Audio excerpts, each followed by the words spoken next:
Hey folks, welcome to the video. It's Johnny Keeley here, and in this video we're going to talk about how to have more creative ideas and how to actually make those ideas happen. This is going to be a pretty deep video, but we're going to be looking at my creative process and how that could help you. We're going to look at how to form a new idea, how to refine that idea, and then finally how to sort of execute that idea and turn it into something that is useful and is working for you. This could be anything from a YouTube video, a new business idea, income streams, a new website, or simply a caption for an Instagram post or something like that. And obviously I'm no psychologist, this is my arbitrary opinion, but it has worked for me over the last 20 years of pretty much fueling everything I do through my creativity. So just to get started, I believe anybody can be highly creative. I kind of think it a little bit like physical fitness. If you haven't used it for a while or you're not used to using it, there's a lot of training to do, and sometimes you need a little bit of coaching. But once you start using it very regularly, it becomes easier to access and something that you can use very regularly. So I think the best way to do this is for me to make a statement, and then the entire video is actually going to be me explaining that statement. So here's the statement. Forming an idea requires isolation, refining an idea requires company, and executing an idea requires discipline. So number one, forming that idea. So as I said, forming an idea requires isolation. I'm not talking about a 5-day retreat or anything like that. I'm talking about doing the washing up, going for a shower, going for a walk, going for a drive, something like that. Just getting your head into a space where you are doing something autonomous and alone so you can give your brain time to think. You will have already experienced this. You will have been doing something, like I said, doing the washing up, having a shower, something, and all of a sudden you get that moment of clarity and suddenly an idea comes to you, or you solve a problem that you've been thinking about for a while.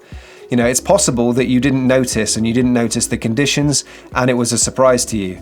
But for me, I set those moments up, I expect them, and I use them for my own gain. I'm presuming what's really happening kind of physiologically there is that I'm keeping my body busy doing something it knows how to do very well, and that just frees up my brain and gives it time to think. So how can this help you and how can you do the same thing? As I said, I set these moments up and I've kind of optimized the way they work.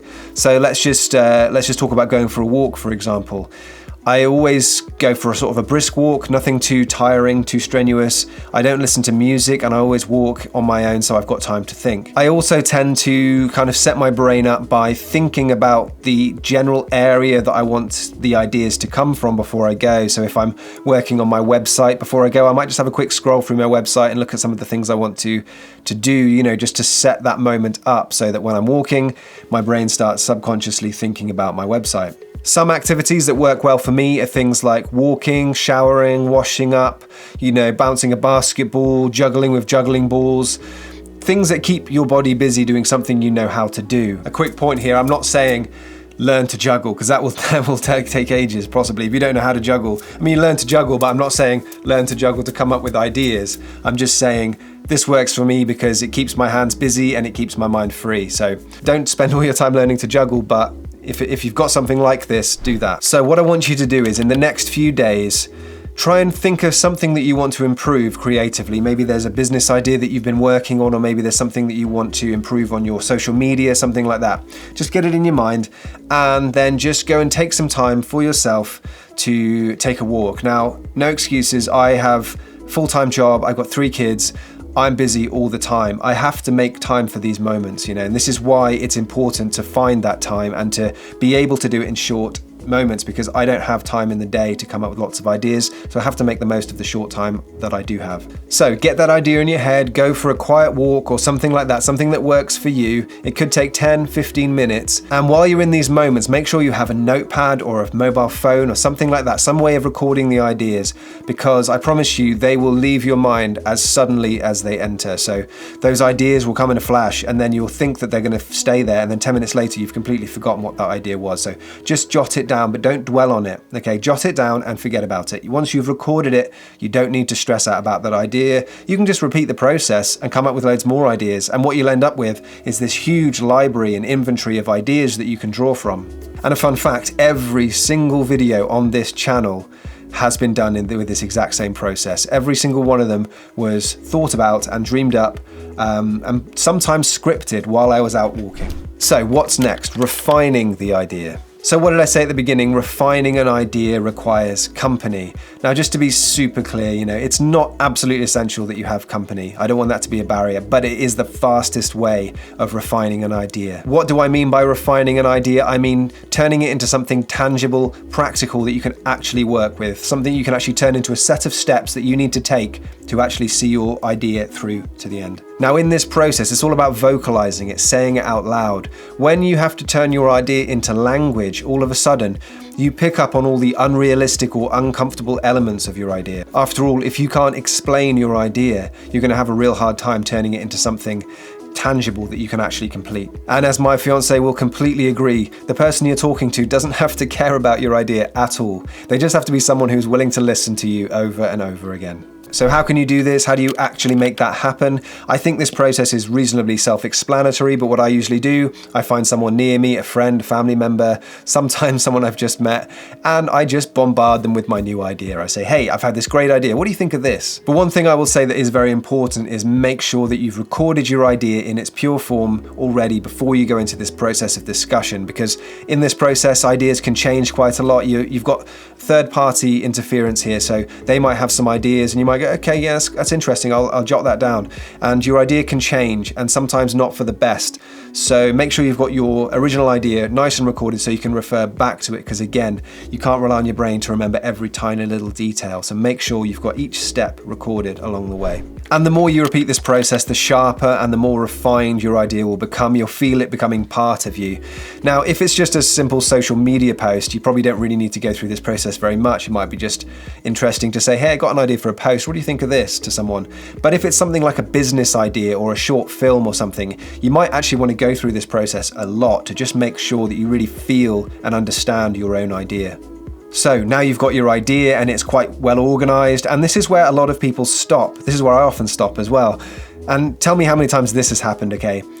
You have your idea, you jot it down, and then a few years later, someone else has the same idea and executes it, and you go, I had the idea for this, years ago. Let me know in the comments, how many times have you had an idea and then someone else has executed it somewhere else in the world? And this is the harsh reality of ideas. For most creative people, the idea is the easy bit because it's the fun bit and it's the bit that feels good. And that's going to lead us on to our next section. So what did we say at the beginning? Executing your idea requires discipline. Now, it's quite likely that your original idea actually came in a flash, a sudden moment of inspiration. But the next part, the productivity part of this, is going to take a long time. A great example of this is I had the idea for this video in April 2020. That's when I started making notes. It's now March 2021 and I'm recording it today. Now, in this part of the process, the goals move from creativity to productivity. Think of it like putting down your pencil and picking up your power tools. What I mean is it is a different set of tools and a completely different way of working. Now, this will differ greatly between different types of ideas, but there are some common factors. The first thing I do is I divide my idea up into small, achievable goals. If the idea is a video, I break it up into sections. If it is a website, I'll build a little sitemap. If this idea is a business, I will lay out the mechanics of that business, how it will generate income, and what needs to be in place to do so. I then make a plan about how I can realistically achieve it. When I'm in the creativity zone, I don't let the real world interfere with my big dreams and my optimism. But when I'm in the productivity section, I don't let my creativity interfere by creating unrealistic tasks and unrealistic expectations. So here are a few tips that you can apply in this part of the process to help you with productivity. Understand the whole task. Understand everything that you need to do. Break that down into smaller, achievable tasks. Plan these into your day and make time for them. Commit to it. Try to limit stress. Don't get anxious about what you are and what you aren't doing. Enjoy the process. Focus on your wins and not your off days. I'm saying if you don't create for a few days or a few weeks, don't worry about that. Focus on what you have done and that you are now a few steps closer to your goal. But I think it's at this point that things get very specific to the task at hand, whether you're building a website, starting a business, creating social media posts. it starts to get very specific there. So if you've got any questions on your specific task, feel free to have some conversations in the comments. I'd love to hear what you guys have got in mind. I'm going to be creating a lot more content on this subject, so let me know in the comments. Are you interested in learning more about creativity, or maybe you want to talk more about productivity? I hope you found this video useful, and if you did, you will likely find some of my other videos useful. I will put a few up on the screen right now. Fun fact, the best way of helping me grow this channel is actually to click on one of those videos and watch it. Another way is to hit the subscribe button, and if you choose to do that, I will see you in the next video. Thanks very much.